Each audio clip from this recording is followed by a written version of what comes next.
Well, here we are, and I want to congratulate. I want to congratulate and thank you. Thank you. You are here. You are sitting in the sun. You have a message.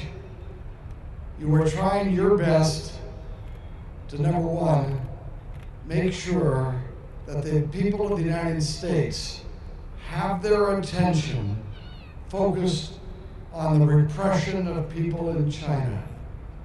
You are doing a wonderful service, not just to the people of China, but to the people of the United States. As you are fully aware that when you are a free person, you can spend most of your time worrying about your family, trying to pay your bills, trying to make sure that the water system in your house works or that there's a problem that you have to deal with. And sometimes those tasks that we have, or what's going on with your church or at the school, sometimes that freedom that we have to take care of ourselves distracts us from some of the historic, significant things that are going on throughout the world. And if the people of the United States do not pay attention, we have lost an incredible force for goodness in this world. You are drawing the attention of the American people to the brutal repression in China. You are drawing the attention of the American people to the fact that thousands and thousands of human beings are being murdered, are being taken away from their families and thrown into dungeons, into jails, and to work camps.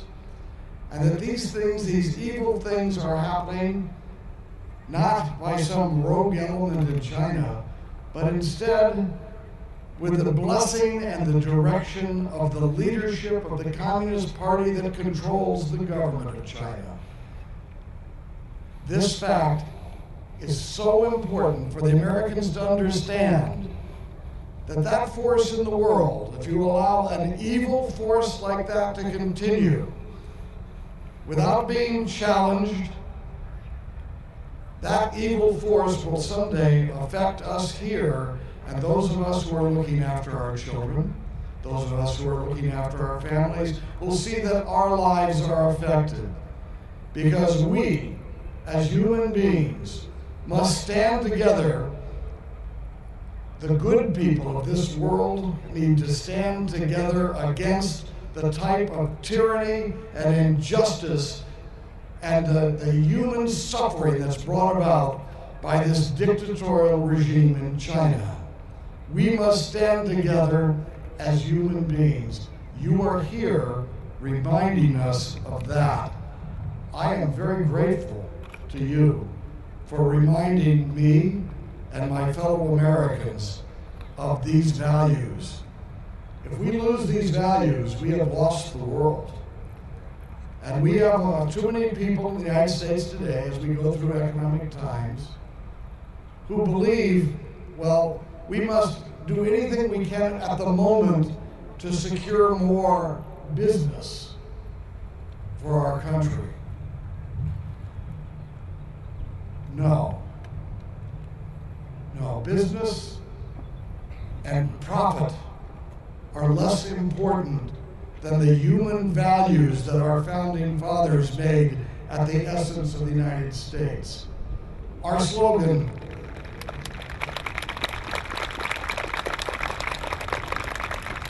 the American businessmen that go to China are making deals with a monstrous regime.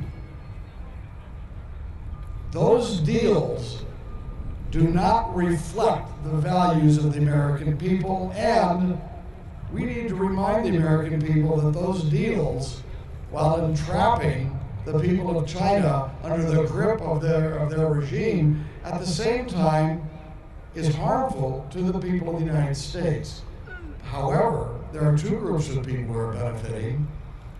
The gangsters that run Beijing and the top business leaders who are putting bonuses in their pocket for closing down factories here and shipping them to China. at a time when the people of China have no right to organize unions, no right to make demands of their employers, which we as American citizens believe are fundamental.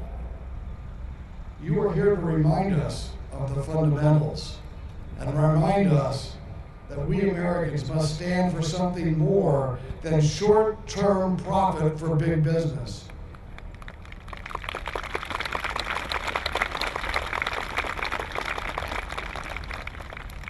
So thank you for what you're doing today.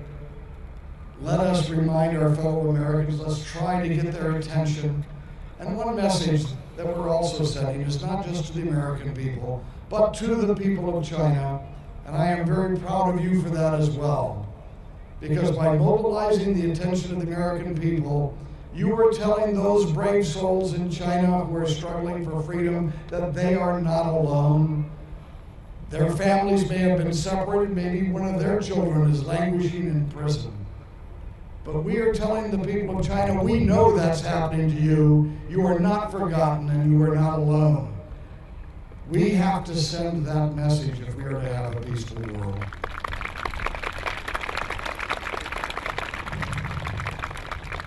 And let us always remember, I look at the history of the Falun Gong and I remember that at one time, the Falun Gong was accepted by the leadership of China.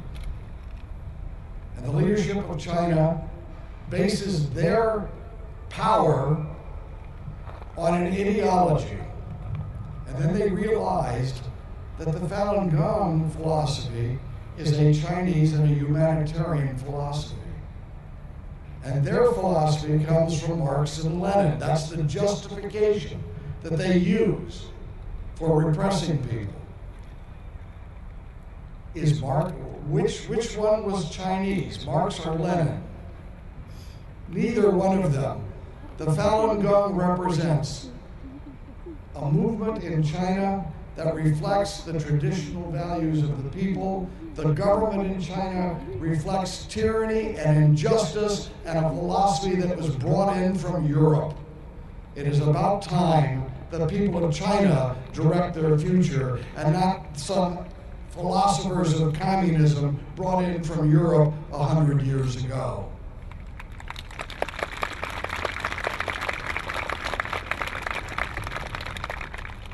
Thank you very much. We will stand together. Our children will live in a world in which the dictatorship of China has passed away and is as distant a memory as the communist government of the Soviet Union is now fading into history. And on that day, my children, who are 7 years old, will celebrate with your children and celebrate with the people of China that we can live in a world with peace and in a world where all of us care about each other's children and family lives, because that is the essence of what freedom is, that we can care about those things. But we need people like you to remind us of those important values that are important to achieve before we can have freedom and a wonderful life with our families. So thank you all very much. God bless you.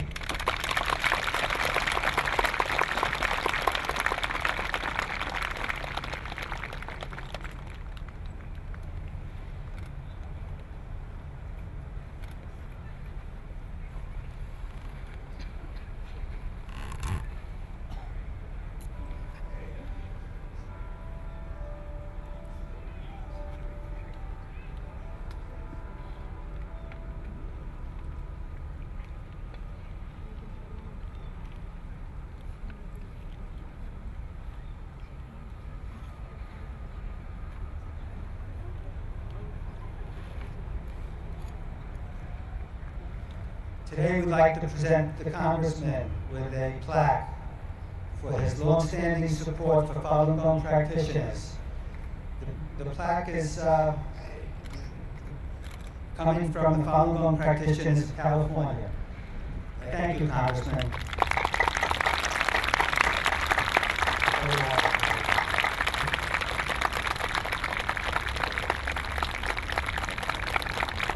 I will put this on my wall and remind myself every day that there are thousands of people languishing in prison and thousands more who have lost members of their family to this monstrous regime in Beijing, and that remind me that doing something good and helping people who are under that type of oppression is my goal, one of my superior goals here in the House of Representatives. Thank you very much.